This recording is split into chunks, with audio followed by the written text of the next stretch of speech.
हाय viewers, कैसे आप सब। वेदांत एकेडमी के इस वीडियो में मैं कौशिक आप सभी का स्वागत करता हूं। आज हम लोग साउंड चैप्टर का 6th एपिसोड देखते हैं, जिसमें कि हम चर्चा करेंगे स्पीड ऑफ साउंड के बारे में कि साउंड जो है उसकी स्पीड कैसे होती है।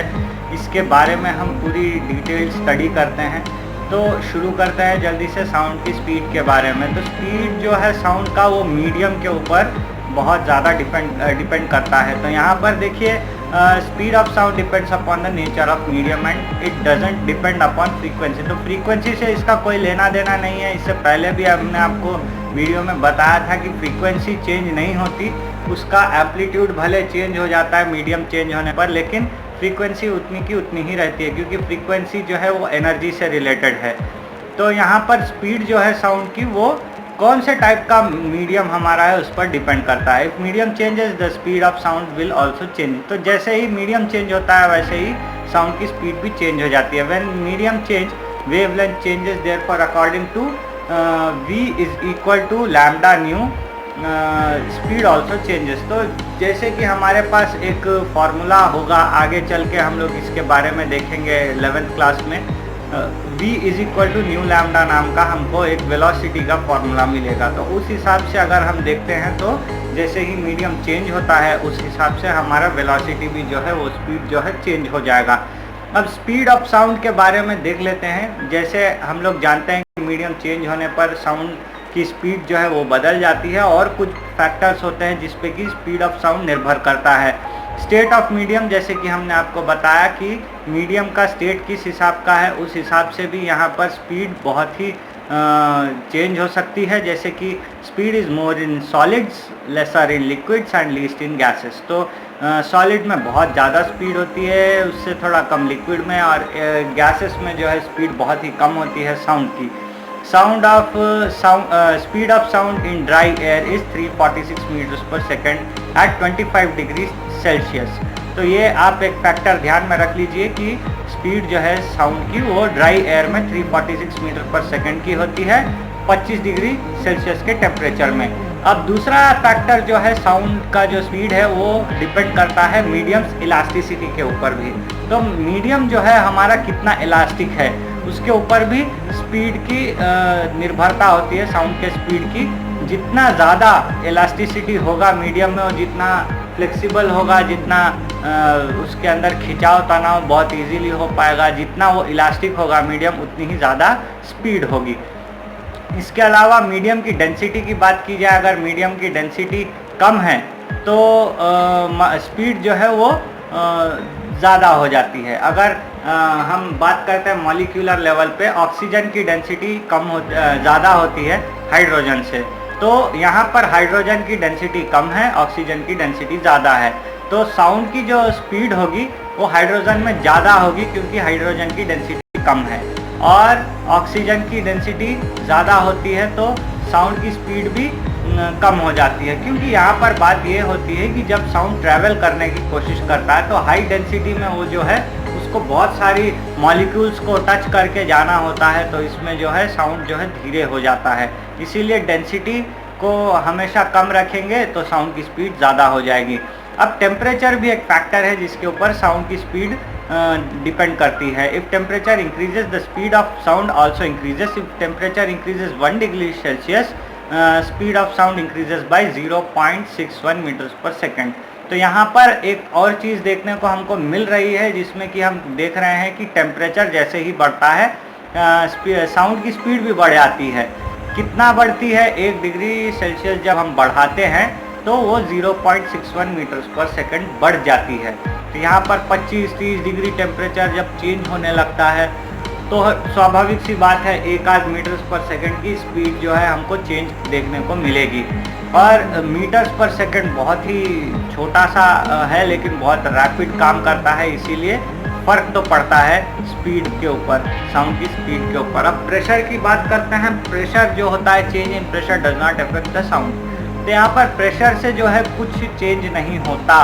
टेम्परेचर बढ़ता है और डेंसिटी घटती है, डेंसिटी भी बढ़ती है। तो टेम्परेचर बढ़ने से जो है हमारा स्पीड बढ़ जाता है, डेंसिटी भी साथ में साथ बढ़ती है, तो स्पीड जो है वो कम हो जाती है। इसीलिए दोनों एक दूसरे को कैंसल आउट कर देते हैं और प्रेशर जब चेंज होता है गैस का या किसी भी चीज़ का, तो यहाँ पर हमारा स्पीड जो है साउंड का वो चेंज नहीं होता है, जैसा था वैसा ही रह जाता है। अब ह्यूमिडिटी की बात करते हैं। Humid air is lighter in weight, therefore the speed of sound will increase in moist air. अब यहाँ पर हम बात करते हैं कि ह्यूमिड एयर जो है वो लाइटर हो सकती है क्या? तो बिल्कुल लाइटर हो सकती है, क्योंकि ह्यूमिड एयर जो होती है उसमें हाइड्रोजन होता है और ऑक्सीजन भी होता है। अब हम नॉर्मल से एयर की बात करते हैं। देखिए, नॉर्मल एयर में मैक्सिमम परसेंटेज होता है नाइट्रोजन का और बाकी गैसेस का। तो यहाँ पर मान के चलते हैं हाइड्रोजन और ऑक्सीजन सबसे ज़्यादा होता है नॉर्मल एयर में।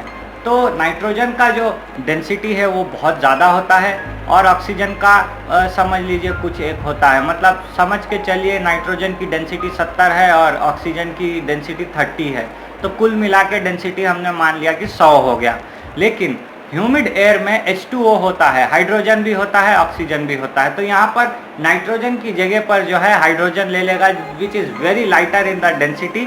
और चूंकि नाइट्रोजन की जगह हाइड्रोजन ले लेता है तो डेंसिटी अपने आप कम हो जाती है। जहाँ नाइट्रोजन की डेंसिटी हम 70 मान के चल रहे थे, वहाँ पे हाइड्रोजन की डेंसिटी सिर्फ 10 या 15 रह जाती है। तो 30 ऑक्सीजन तो है ही, और उसके साथ देख 10-15 ऐड कर लेंगे तो हाइड्रोजन बहुत ही कम डेंसिटी का हो जाएगा मॉइस्ट एयर। इसीलिए जो है जो ह्यूमिडिटी होता है, मॉइस्ट एयर होता है, ये बहुत ही हल्का होता है। और चूंकि इसमें डेंसिटी कम होती है, इसके लिए जो है हमारी स्पीड ऑफ साउंड बढ़ जाती है ह्यूमिड एयर में। अब यहाँ पर आप एक टेबल देख सकते हैं, इसमें स्टेट्स के बारे में बताया गया है। सॉलिड में एल्यूमिनियम, निकल, स्टील, आयरन, ग्लास, रबर के बारे में बताया गया है। एल्यूमिनियम 6420 होता है स्पीड साउंड का, और ऐसे ही निकल का 6040, स्टील का 5960, आयरन का 5950, ब्रास का 4700, ग्लास का 3980। यहाँ पर एक कमाल की चीज़ है रबर में इलास्टिसिटी बहुत ही कम होती है। अगर हम गर्म करते हैं तो फैलता नहीं है, पिघल जाता है। लेकिन जब स्टील्स की बात करते हैं तो वो गर्म करने पर फैलता भी है वो, इसीलिए इसकी डेंसिटी इसकी जो टेम्परेचर भी बढ़ सकती है। रबर की टेम्परेचर बहुत कम हद तक बढ़ती है। तो हमने जो भी सर्कमस्टांसेस अभी तक पढ़े जिसमें टेम्परेचर बढ़ने से स्पीड बढ़ती है या डेंसिटी ज़्यादा होने से स्पीड कम होती है, ये सब को सेटिस्फाई करते हुए देखा जा सकता है कि रबर जो है एक ऐसा प्रोडक्ट है जो कि सॉलिड तो है ही, लेकिन इसकी डेंसिटी बहुत ज़्यादा है, इसीलिए साउंड की स्पीड जो है बहुत कम होती है। और इसमें टेम्परेचर भी बहुत कम इंक्रीज़ होता है, इसीलिए जो है इसका जो है बहुत ही कम स्पीड होता है साउंड का। क्योंकि टेम्परेचर बहुत कम इंक्रीज़ होता है, इसीलिए ये फैलता भी नहीं है। और रबर का जो मीडियम है, ये साउंड की स्पीड को बहुत हद तक दबा देता है। तो आप देख ही सकते हैं कहा 3900, 6420, और यहाँ रबर जो है सिर्फ 54 अलाउ करता है साउंड की स्पीड को। तो रबर में जो है हमारी स्पीड बहुत कम हो जाती है। अब लिक्विड्स की बात करते हैं, वाटर की बात करते हैं, जो कि सी में होता है 1531 और डिस्टिल्ड वाटर में 1498। क्योंकि देखिए सी वाटर में जो है हमारा नमक मिला हुआ होता है, और इससे जो है हमारे वाटर की डेंसिटी बहुत कम होती है, क्योंकि उसमें बहुत सारे फॉरेन पार्टिकल्स मिले होते हैं, मिनरल्स मिले होते हैं, जिसके वजह से जो है सॉलिड्स भी थोड़े बहुत मिले होते हैं नेग्लिजिबल टाइप के। तो इससे जो है हमारा 1531 रिजल्ट आता है। अब चूँकि ये मटेरियल्स हम हटा देते हैं डिस्टिल्ड वाटर में, पूरे का पूरा वाटर ही रहता है, तो वाटर की डेंसिटी बढ़ जाती है, फॉरेन पार्टिकल्स हट जाते हैं, सिर्फ और सिर्फ प्योर वाटर होता है। तो इससे क्या होता है, थोड़ी सी स्पीड कम होकर के 1498 होती है, जो कि बहुत ही नेग्लिजिबल है। इथेनॉल की बात करें तो 1207, मिथेनॉल में 1103 स्पीड होती है साउंड की मीटर्स पर सेकंड में। गैस की बात करें तो आप देख सकते हैं सॉलिड्स के मामले में बहुत ही कम इसकी स्पीड होती है। हाइड्रोजन में 1284 होता है, ऑक्सीजन में मात्र 300, हीलियम में 965, और नॉर्मल जो एयर हमारा होता है जिसमें हम सांस ले रहे हैं, जैसे कि हमने इससे पहले भी देखा 346 के आसपास उसका स्पीड होता है साउंड का। अब हम देखते हैं सोनिक बूम के बारे में। सोनिक बूम क्या होता है इसके बारे में ज़रा हम एक छोटी सी जानकारी ले लेते हैं। When speed of any object exceeds the speed of sound, then it is said to be travelling at supersonic speed. तो जब भी कोई चीज़ जो है वो 346 मीटर पर सेकंड के स्पीड से भी एक्सीड हो जाती है, मतलब साउंड की गति से भी आगे भागने लगती है। अगर साउंड 346 मीटर्स पर सेकेंड है और कोई ऑब्जेक्ट अगर उससे ज़्यादा, मान लीजिए 400 या 500 मीटर्स पर सेकेंड की स्पीड से दौड़ रहा है या ट्रैवल कर रहा है, तो इसे को जो है हम लोग सुपरसोनिक स्पीड कहते हैं। जैसे कि बुलेट हो गया है, जेट एक्सेट्रा, जेट एरोप्लेन्स होते हैं और बुलेट होता है, ये स्पीड, इसकी स्पीड जो है बहुत ही ज़्यादा हाई होती है, अपने साउंड की स्पीड से भी बहुत ज़्यादा हाई होती है। तो ये सब सुपरसोनिक स्पीड को अचीव कर लेते हैं। When a sound producing source moves with a speed higher than that sound, it produce shock wave. These waves carry a lot of energy. तो यहाँ पर जो चीज़ें सुपरसोनिक स्पीड से मूव कर रही होती हैं, एक सोर्स से निकलती हैं, तो इसके आसपास जो है बहुत सारी एनर्जी एक तैयार हो जाती है, जिसे कि हम शॉक वेव कहते हैं। एक इमेज के ज़रिए मैं आपको शॉक वेव के बारे में भी दिखाऊंगा। The pressure variation in these waves can cause a very sharp and loud sound called sonic boom. तो जब कोई भी चीज़ सुपर सॉनिक स्पीड से निकलती है, एक शॉक वेव तैयार होता है, हवा को चीरती हुई निकलती है, उसकी जो साउंड हमको सुनाई देती है बहुत ही लाउडर होती है वो साउंड, जिसे कि हम सॉनिक बूम कहते हैं। जनरली हम लोग बहुत पहले से देखते आ रहे हैं कि कोई एक छोटे से गांव में अगर हम हों, कहीं खुले प्लेस पे हो और ऊपर से जो है एरोप्लेन जा रही होती है, बहुत दूर होता है एरोप्लेन, कई कई मीटर्स ऊपर होता है, फिर भी उसकी साउंड जो है हमको सुनाई देती है। ऐसा क्यों? क्योंकि वो एक सुपरसोनिक स्पीड से जा रहा होता है और उसका जो साउंड क्रिएट होता है वो सॉनिक बूम होता है, इसीलिए हमको ज़ोरों से बजने के कारण इतने दूर होते हुए भी सुनाई देता है। अब आप इस फिगर को ध्यान से देखिए, यहाँ पर एक प्लेन के बारे में हम डिस्क्राइब कर रहे हैं। ये जो है स्लोअर दैन साउंड चल रहा था पहले, धीरे धीरे शुरू हुआ ये उड़ना। तो आप इसके पीछे साउंड वेव्स देख सकते हैं। जब ये हवा को चीरता हुआ निकलेगा, इसके जेट में से कुछ आवाज़ होगी, तो हवा के चीरने की और जेट की आवाज़ जो है ऐसे छोटे छोटे सर्कल्स बनाती है, जिसे कि हम साउंड वेव्स कह सकते हैं।